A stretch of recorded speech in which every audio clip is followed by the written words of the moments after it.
Mga kapatid, magandang hapon po sa inyong lahat. Na-aksidente po ako kagabi.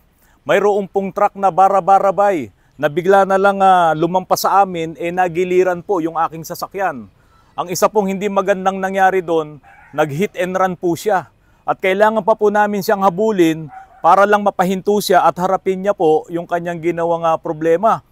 Mga kapatid, sana mapanood niyo po itong vlog na to, kung saan po humingi rin po ako ng tulong kay Congressman Busita. Kaya dito po sa vlog ko po na to, mapapanood nyo na si Congressman Busita ay hindi lamang po para sa mga rider. Para sa katulad din po natin na nangangailangan ng tulong. Kasi ito pong driver ng truck na ito, 18-wheelers, nag-hit and run siya. Kung wala pang nakitang mobile na nag-U-turn, hindi po siya talaga hihinto. Nagkataon, hindi po ako yung nagdadrive, yung anak ko. So, wala pa siyang experience na gano'n, kaya natulala siya. Sabi ko, anong ginagawa mo? Sundan mo. Yun, sinundan namin. At hinabol namin. At talaga pong i-escape pa siya. Tatakas siya. Buti na lamang may dumating na mobile ng mga traffic enforcers dito po sa Cainta. At siya po ay naharang. Pagka mali ang driver, hindi ko kinukonsinte. Pero kung tama, kahit malaking halaga, binabayaran ko. Yun ang pamantayan natin. Tama o mali. Pagka halimbawa lang naman, nahuli yung driver, pinagmulta, mali ang huli, pinapayaran ko at ako nagsasampa ng kaso. Pag yan naman ganyang kaso, naududa kung mali yung driver, kahit pa 2,000 yan, hindi ko pinapayaran. Mga kapatid, dito po sa mapapanood yung video, pasensya na po kayo at medyo mataas pa ang aking adrenaline nung panahon na yan, nung nandoon na kami sa loob ng presinto, sa traffic. Kasi nga po, ikaw ba naman yung kalad ka rin nitong 18-wheelers na to at mag 1, 2, 3 pa siya, nag-hit and run. So hinabol namin, napakadelikado nung naging habulan, mabuti na nga lang at mayroon dumating na mobile at yun ang ikinatakot ng driver. Mga kapatid, panoorin nyo po ito para malaman nyo rin po kung ano ang gagawin nyo kung sakaling kayo ang maka-experience ng mga ganitong sitwasyon sa traffic. Kaya lang ang sabi ko, kung pababayaan ko lang po siya ng ganito lang, baka naman po ulit-ulitin na naman po. Ano nga po? Opo. Ano mo yan na yan? May dalawa lang yan kasi pagka internet na dami para ma-NAR. Nailanan din naman. Bali 3 pong panel yung quarter panel sa likod, yung 2 pinto sa gilid. Malapit more or less 15,000 Opo, mga ganun. Kasi ang dalawa lang yan. Ang dalawa. Opo. One, amicable settlement na magsasabing ganito ang babayaran. Number 2, kaso pag kinamang mo, sobrang danyos pero hindi naman mag-alala pa ang problema. Opo. Kaya ang pwede dyan, amicable settlement. Opo. Mangangako siya, magkakaroon ng black and white dyan sa station. Opo. Pag hindi sumunod, pwedeng i-report ng police sa LTO para ma-show cause order, makakapon pa rin siya. Alam niyo po mga kapatid, ako si Otto Ranz, marami rin po tayong kilala na mga malalapitan pagdating po sa mga ganitong bagay. Pero mas pinili ko na tawagan si Congressman Busita dahil ako naman po ay may direct line sa kanya.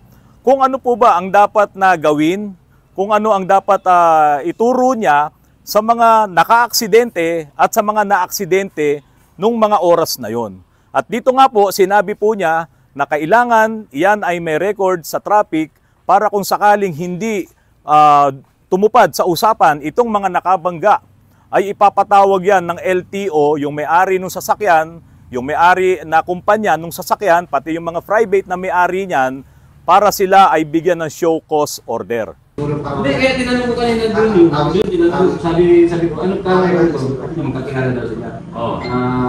Kaya sa pinapasok kanina. Dito naman, maalala dahil bago lang. Kasi bago lang po. Tapos wala ding opisina na pupunta dito. Siya po, yung din ako. Yun na nga siya sabi ko, bago. Saan mag-deliver?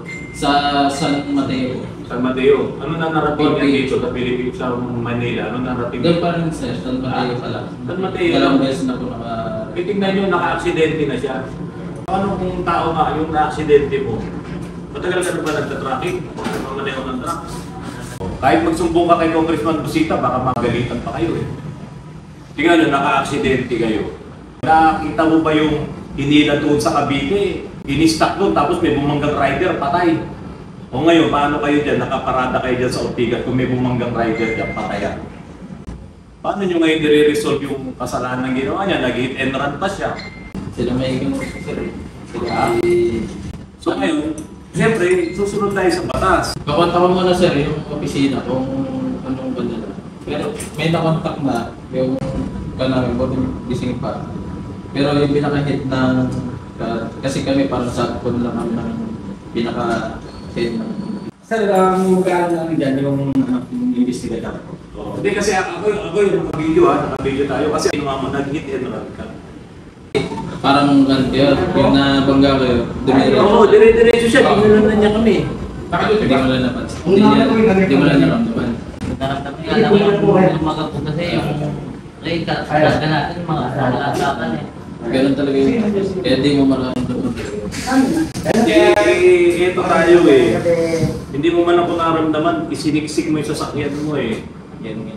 Di ba? Katulad ng mga motor na pinupuntahan ka sa likod mo, ako nasa harapan mo ako, dinaanan mo ako eh. Kasi sa truck sir, hindi siya maramdaman yung car kasi nagpapang. Kaya nga, so dapat mas ano kayo, dapat mas maingat kayo. Eh paano kung tao yun nandun? Kasi yung tanong ko sa inyo. Ang ano yun dyan, dalawa kasi driver dapat yan eh. Napangagawin isa dahil may diary. Ilang aksidente mo na yan? First time? Yes. Kung hindi mo sana hinit and run, umito ka doon, natamaan ng gano'n, tapos, binubusinahan ka namin, umovertake ka pang ganito, alam mo eh, pumunta ka dito, nandito ka eh, magkasunod tayo eh, dumano ka dito eh. Alam mo, sinusublang ka eh. Binubusinahan ka namin eh. Nakasay ko na lang sir kung naayos eh. Eh, ang truck, palaging nasa gitna lang yan. Meron naman ang truck talaga pagka yung mga trader na katulad nyo, convoy lang kayo, di ba? Dire-diretso lang. Bakit yung pumunta rin kasi dito sinabi na? Yung nakasay nakita sir to. Gusto mo pang tumakbo eh. Ginano na lang kita, tumigil ka, sabi ko gano'n, mag-uusap tayo. Alam mo, Brad, naling maliki. Ako, wala sana problema, kaya kong gasto sa ling katakyan ko. Pero maling-mali ka. Tatakas ka eh. Kaya nakasalubong mo mobile na U-turn. Pag U-turn ng mobile, alam mo na yun. Na kung hindi ka na makakatakbo dahil pag kinontak yung mobile, mabuling ka talaga. Hindi talaga ako yung tatakas. Ito talaga kasi ito talaga sa nakansip. Yung lumagap ko ka doon, pagkanahan. Kaya nga kuya, yung mga po, hindi nyo check may gano'n? Hindi, ma'am, hindi ko siya mararamdaman sa... Ito, sabi niya, hindi na ano siya ng mga po. Yung sa karga, Sa karga namin yung bakal kasi pumunta. Kaya nga. Pag... Driver ka rin ba? Yes po. Hindi ka, wala ka sa air condition na bahay. Para sabihin mo hindi mo maramdaman. Ngayon kung ganyan ang katwiran nyo, kayo mag-drive. Yan ba yung katwiran mo? Hindi maramdaman? Maramdaman siya. Makikita din sa side mirror. Nakita mo pa sinasabi mo eh. Makikita din naman sa side mirror. Kasi ang sarap ng buhay nyo eh, naka-aircon pa yung truck nyo eh. Eh hindi nyo alam, nakaka-disgrasya na kayo. Walang problema na maging masarap at relax kayo sa sasakyan nyo, pero dapat alerto kayo. Buhay at property ang pwedeng madisgrasya. Tapos kayo nandoon. Huwag mo nang paulit-ulit kung hindi mararamdaman. Eh baka pag narinig ka ng LTO, saka ano, baka tanggalan ang lisensya. O iba-vlog ko to. Katikan. O, di ba? Ang gani. Huwag mo nang ulitin yun, ha? Na hindi nyo nararamdaman. Ako eh, yung pag narinig yan ng LTO. Ano yun? Dahil tayo, pag-awang mo ng manabela, harap, gilid, dalawang gilid, likod, pati tenga. Ano sasabihin mo hindi nararamdaman? Mali yun, Brad. O, sumagot ba yung pisina nyo? Hindi na mag-contact siya. Eh, di, mag-stay kayo rito. Sila sir. Bigyan natin to ng chance na gawa nila ng solusyon yung ginawa nilang problema. Tignan natin. Kasi hindi pwedeng ganyan. Pagkatapos nito, nandiyan na naman sila sa kalsada, kung meron na namang mga aksidente, gano'n na naman yung katwiran nila. Hindi po pwede yun. Kaya nga yung pinapasok ni Congressman Busita, pag nahuli kayo, pag mali ang huli, dapat doon sa batas niya, bayaran kayo. Eh, paano yun ganyan? Paano naman yun? Kayo nagkaroon ng aberya. Oo, tumakbo siya. Titiruan pa. Bagong-bago yung truck mo. Bigat ng karga nyo, hindi kayo maingat. Ngayon, kausapin nyo, kailangan magkaroon ka, alam mo yung bisita nyo sa ginawa mo. Hindi naman pwedeng ganyan-ganyan lang at makakaalpas na kayo. Tapos na, hindi pwede yun. Buti sana kung nakikipagkarera ako sa iyo eh. Kaya nga ako nandoon pa dahil pakanan na ako, mabagal na ako. Ikaw, dire-diretso gumano ko eh. Wala. Alam mo, gusto ko maawa sa iyo pero hindi ko alam kung ito sinasabi. Kailangan malaman din ang opisina nyo. Alam mo na eh, wasak yung gilid ng sasakyan ko eh. Ganito, ma'am. Eh, paano kung tao yung naginira ko?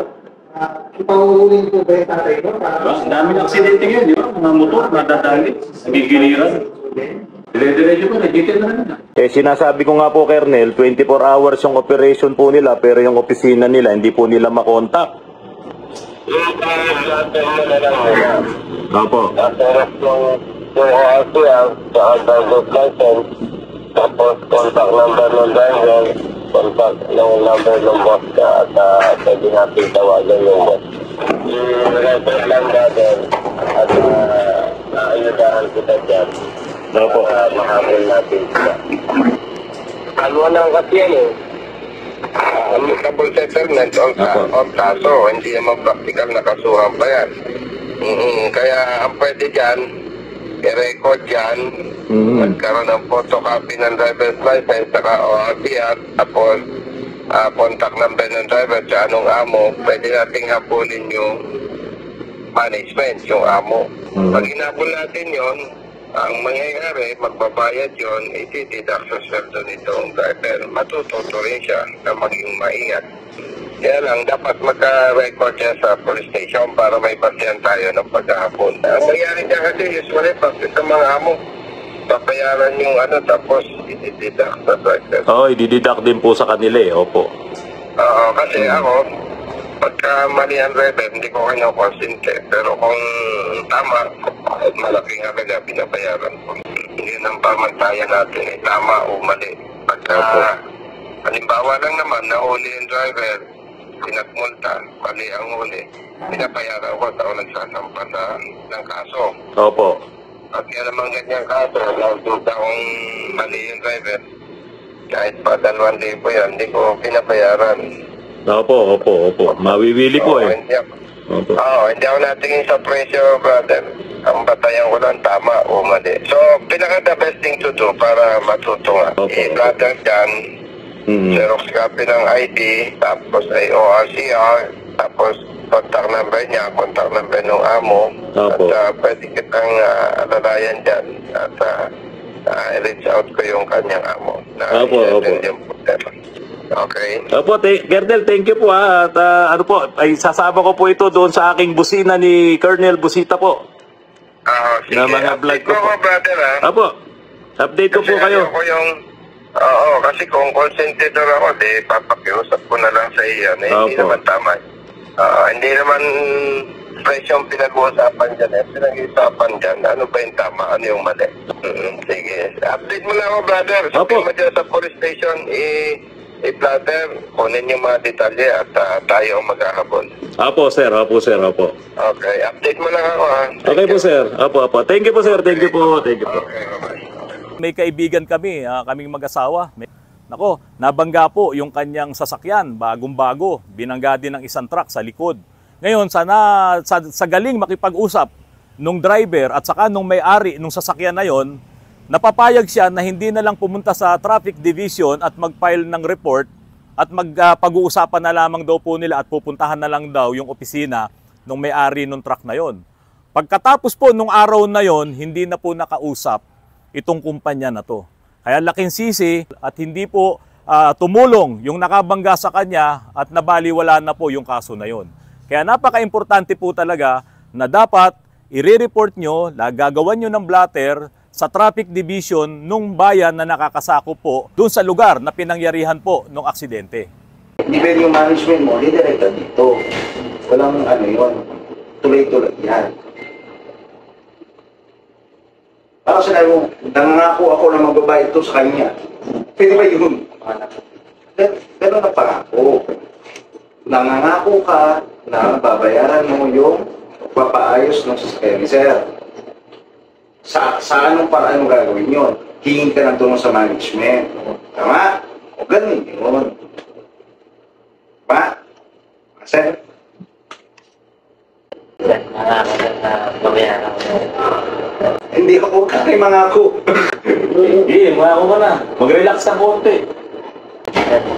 Ako sir, nababayaran ko yung pagbabayas ng sasakyan mo. Pagpapagawa. Sino katulong mo sa pagbabayad? Yung company sir. Kaya ano yung kumpanya niyo? Startex. Ano yung kumpanya niyo? Startex po. Diyan sa Angono. Sir. Ito po, paalala lang po.